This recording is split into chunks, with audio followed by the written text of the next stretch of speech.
पृथक छत्तीसगढ़ के निर्माण को राष्ट्रपति के द्वारा स्वीकृति मिला था। छत्तीसगढ़ जब 1 नवंबर सन 2000 को बना तब उस समय राष्ट्रपति कौन थे? राष्ट्रपति द्वारा जो विधेयक पेश किया गया था उसे कब स्वीकृति दिया गया था? तब छत्तीसगढ़ 26वां राज्य बना था। ये प्रश्न पूछा हुआ है। तो ऑप्शन में यहाँ पर दिया हुआ है 4 ऑप्शन। इस ऑप्शन में से एक ऑप्शन सही है। अगर आप सही आंसर जानते हैं तो आप पहला नंबर लिखकर ABCD जो आंसर है उसको आप कमेंट करेंगे। अगर आप कंटिन्यू हमारा वीडियो देख रहे हैं तो आपको इसका आंसर ज़रूर पता होगा। अगर आपको पता है तो आप डायरेक्टली आंसर कमेंट कर सकते हैं कि इसका सही आंसर क्या है। इसका सही जो आंसर है वो है 28 अगस्त। हमने यहाँ ऑप्शन में नहीं डाला है, मिस्टेक हो चुका है। यहाँ पर है सही आंसर 28 अगस्त। चारों ऑप्शन गलत है। तो सही आंसर इनमें से क्या है हमने आपको कमेंट यहाँ पर आंसर बता दिए हैं। सही आंसर है 28 अगस्त है। जैसे कि 25 जुलाई सन 2000 को लोकसभा में ये प्रस्तुत हुआ था, 3 अगस्त को राज्यसभा में प्रस्तुत हुआ था, 31 जुलाई को लोकसभा में पास, 9 अगस्त को राज्यसभा में पास और 28 अगस्त सन 2000 को राष्ट्रपति के आर नारायणन द्वारा स्वीकृति मिलने के बाद छत्तीसगढ़ 26वां राज्य के रूप में बना था 1 नवंबर सन 2000 को। तो ये है। चलते हैं अगले प्रश्न पर।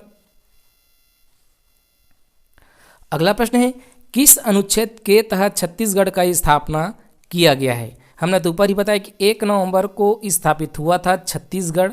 तो भारतीय संविधान के किस अनुच्छेद के तहत किया गया था ये पूछा हुआ है।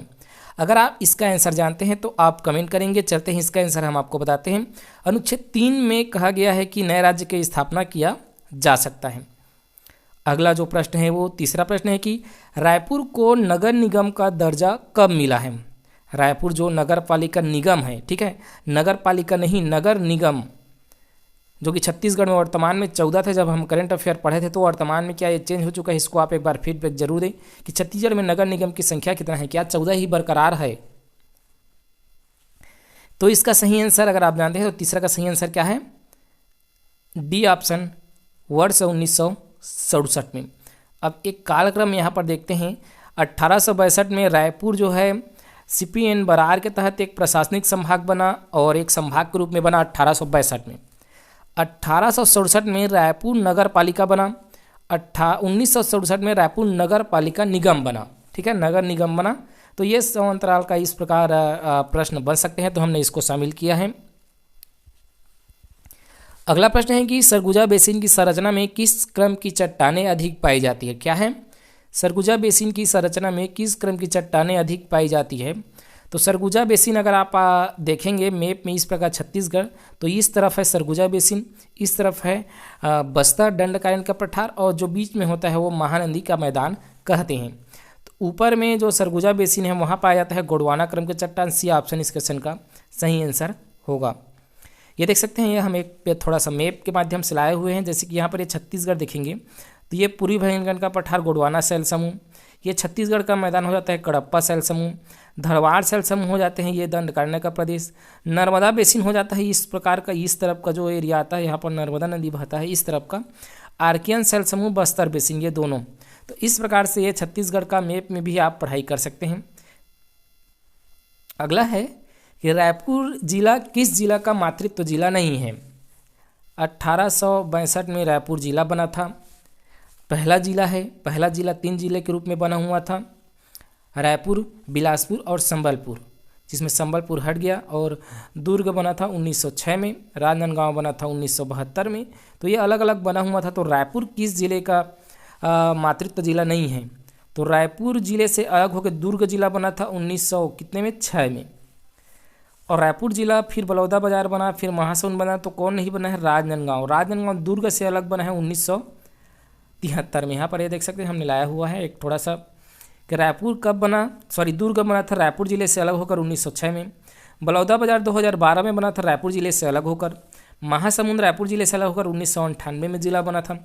जबकि राजनांदगांव दुर्ग जिले से अलग होकर 26 जनवरी 1973 को बना था, जो कि इसमें सही आंसर क्या हो जाएगा? राजनांदगांव इस क्वेश्चन का सही आंसर हो जाएगा। अब आ जाता है 7वां प्रश्न कि छत्तीसगढ़ के किस दिशा में मैकल पर्वत श्रेणी स्थित है? छत्तीसगढ़ का मैप अगर हम इस प्रकार लाते हैं तो मैकल पर्वत श्रेणी किस दिशा में है, इस प्रकार हो जाता है ये उत्तर, ये हो जाता है पूर्व, ये हो जाता है दक्षिण, ये हो जाता है पश्चिम। तो मैकल पर्वत श्रेणी किस दिशा में है, ठीक है। तो मैकल पर्वत श्रेणी सबसे पहले तो आपको पता होना चाहिए कि किस एरिया में आता है। तो ये आता है कवर्धा, राजनांदगांव, खैरागढ़ का बेल्ट आता है मैकल पर्वत श्रेणी। और ये किस दिशा में हो गया, तो ये पश्चिम दिशा में हो गया। बी ऑप्शन इस क्वेश्चन का सही आंसर होगा, ठीक है, बी ऑप्शन होगा। कुछ इंपॉर्टेंट फैक्ट भी है जैसे कि चवर ढाल जो कि रायगढ़ जिले में है, बिजौरा पहाड़ रायगढ़ में है, अलबक्का पहाड़ी बीजापुर में है, नडापल्ली गुफा बीजापुर में है, ये भी पूछे जा सकते हैं। अगला प्रश्न है कि महानदी की सहायक नदी नहीं है। महानदी जो कि छत्तीसगढ़ का सबसे लंबा नदी है और ये है छत्तीसगढ़ का में, और धमतरी जिले से इस प्रकार से उद्गम होकर बहते हुए जाती है ये बंगाल की खाड़ी में। तो इस नदी की सहायक नदी कौन सी नदी नहीं है, ये पूछा हुआ है। तो इस नदी की सहायक नदी कौन सा है, ठीक है, सहायक नदी कौन सा है ये पूछा हुआ है। नहीं है अगर आप जानते हैं तो खारून नदी नहीं है, मनियारी नदी नहीं है, अरपा नदी नहीं है, केलो नदी इसकी सहायक नदी है। तो खारून आप किस क्षेत्र में रहते हैं, आपके क्षेत्र में कौन सा नदी बहता है इनमें से।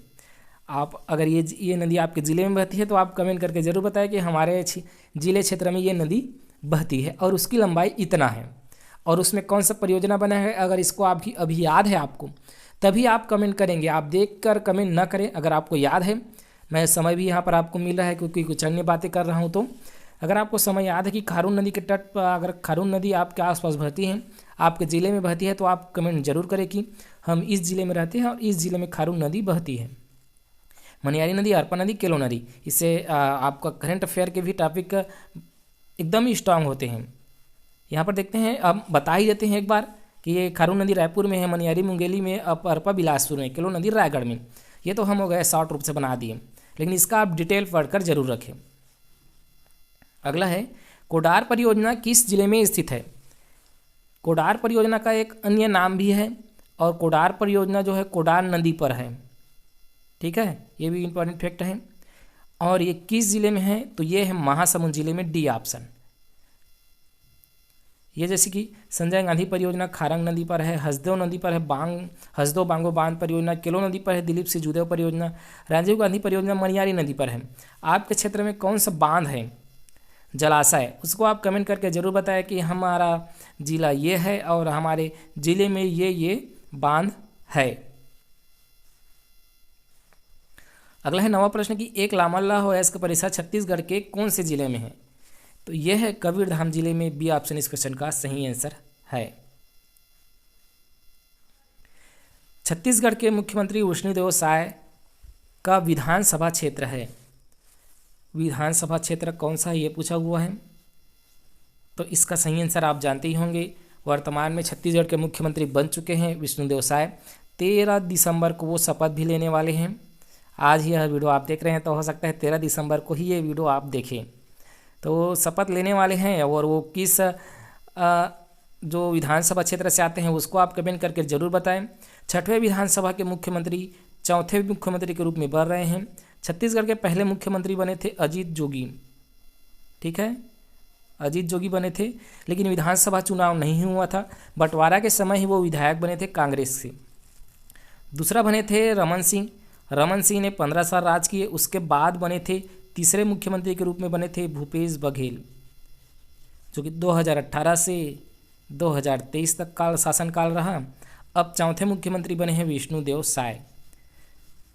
तो जय हिंद, यहीं तक रखते हैं वीडियो को। अगर वीडियो आपने यहाँ तक कंटिन्यू देखा है, आपने हमारे लिए 10 मिनट का समय निकाला है, तो 1 मिनट का समय और निकालें। और आपको यह वीडियो कैसा लगा आप एक बार फीडबैक जरूर दें।